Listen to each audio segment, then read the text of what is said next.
Olá, você que está acessando ao Direito Distorcido de hoje. O meu nome é Michel, é um prazer tê-lo comigo neste instante. Agradeço por se inscrever no canal e por ativar as notificações, indo lá no sininho e clicando. Hoje eu gostaria de falar sobre um assunto que está bem na moda dos tempos por conta do que temos visto por aí, políticos e propaganda política. Bom, nesses últimos dias, eu me propus a passar pelo martírio, suplício, dor psíquica, emocional de analisar a propaganda política na televisão, no rádio. Há outros meios, mas eu me propus a ficar nesses. E compartilho neste momento de algumas considerações. Primeiramente, assistir aos programas sem nenhuma pretensão pré-ordenada e específica, me propus a ser o mais isento possível. Ok, foi deixando as coisas acontecerem, aparecerem, sem reclamar na hora, sem falar coisas horríveis, sem pensar coisas horríveis. Apesar de ser impossível, muito impossível mesmo. A primeira questão, depois de ter assistido a propaganda, foi: ora, qual é o tipo de público-alvo que essa propaganda tem em mente quando ela é construída e feita? Tendo essa pergunta em mente, o passo seguinte é pensar: posto ter um público-alvo em mente, como é que essa propaganda vê esse público-alvo? Como é que ela imagina o gosto desse público-alvo? Então já começa a ficar problemática a situação, porque você já começa a visualizar um núcleo receptor da fonte emissora, o que a fonte emissora pensa desse público,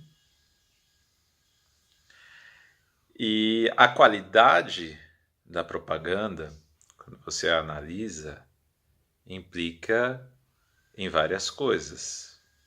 Por exemplo, são propagandas com musiquinhas, então eu observei que ou é uma música mais sertaneja, ou uma música mais funk, ou uma música mais raramente pop, mas temos. Às vezes algumas pegam algumas canções que estão em voga, fazem uma adaptação, mantêm a melodia e põem ali aquela mensagem do político ou do partido.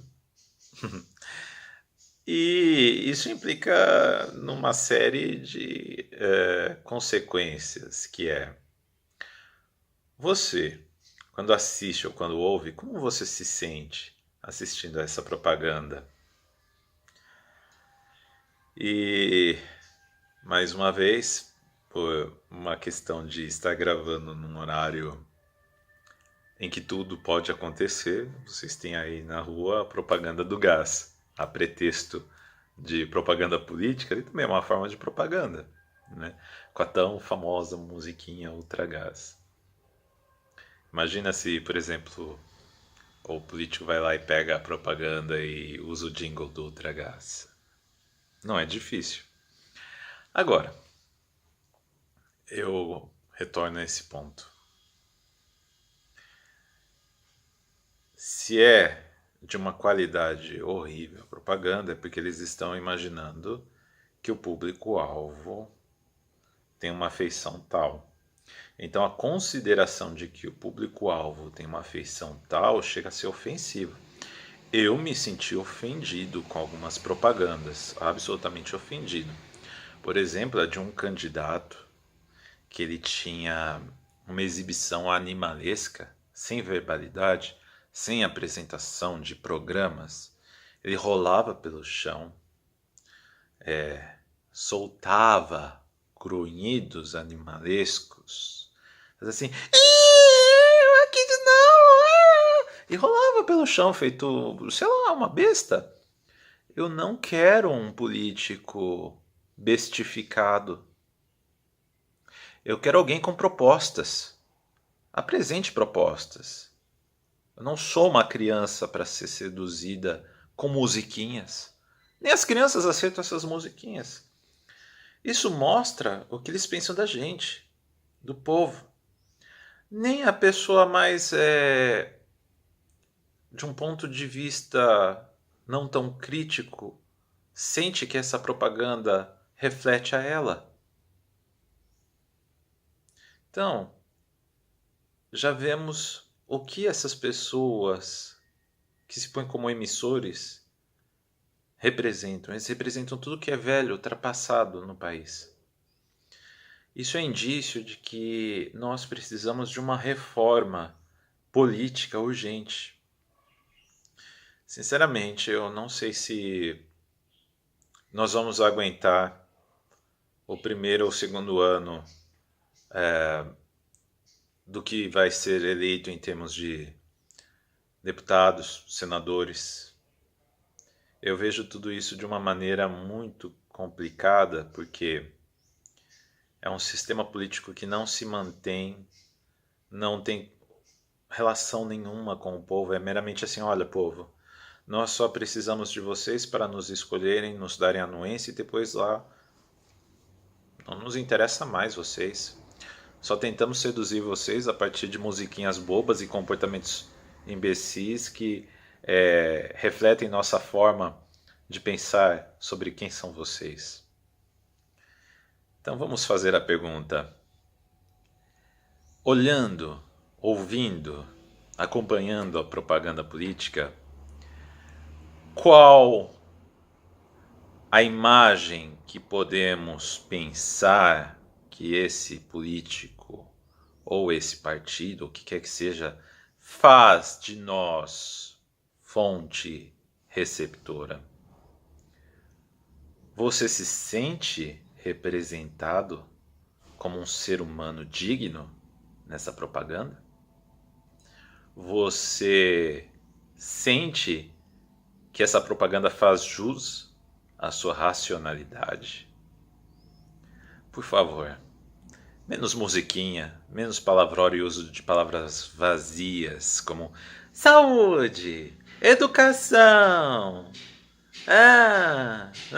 saneamento, bolsa, atendimento, vida digna para aposentado, emprego.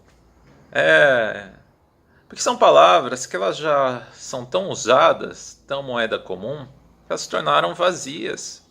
Mas exatamente por circularem de forma tão fácil e serem moeda vazia, ou seja, por passarem de mão em mão, chega a desgastar a imagem, é que essas moedas parecem ter um valor e dizer algo, mas de símbolo elas passaram a emblema e já não tem mais algo ali que diga exatamente a que vieram.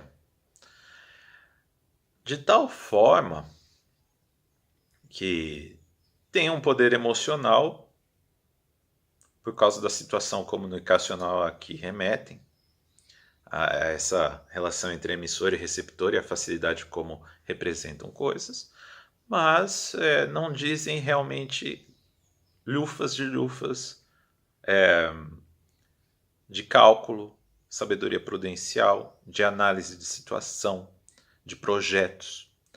Os projetos são vazios. Falar que vai melhorar a saúde, falar que vai implementar educação, que vai... Mas como? De que maneira? Por favor, me diga. Então todas elas basicamente batem a mesma tecla, o uso de palavras vazias, que é saúde, educação,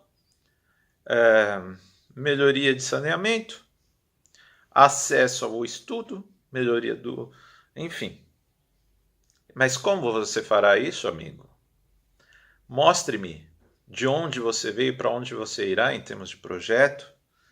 Use o horário de forma inteligente, apresentando dados. Ora, eu me senti ofendido com isso. E eu imagino que boa parte das pessoas, se elas forem raciocinar realmente ali sobre como elas são retratadas através da veiculação daquele tipo de propaganda, elas vão ficar ofendidas. Vamos começar a pensar mais em termos de que propostas, projetos de Brasil são oferecidos frente ao Brasil que temos agora, que está num estado desesperador. As coisas estão sendo seguradas artificialmente para que a grande destruição não apareça agora. Mas essa destruição que está realmente, ela vai aparecer em torno de fevereiro ou março. É aí que será importante nós termos projetos realmente prudenciais, viáveis, baseados em cálculos e com previsão de possibilidades. No caso de não haver uma hipótese que antes era vista como possível, entende? Então é a velha ideia de plano B. Nós não temos nem plano A. É isso, gente. Um grande abraço a todos vocês e exijam que propostas sejam apresentadas de forma mais palpável. E vamos reclamar da porcaria das propagandas, porque nós não somos isso que eles pensam que somos quando veiculam aquelas musiquinhas, aqueles comportamentos, aquelas coisas temerosas do horário político. Por favor, o brasileiro não é isso. Até mais.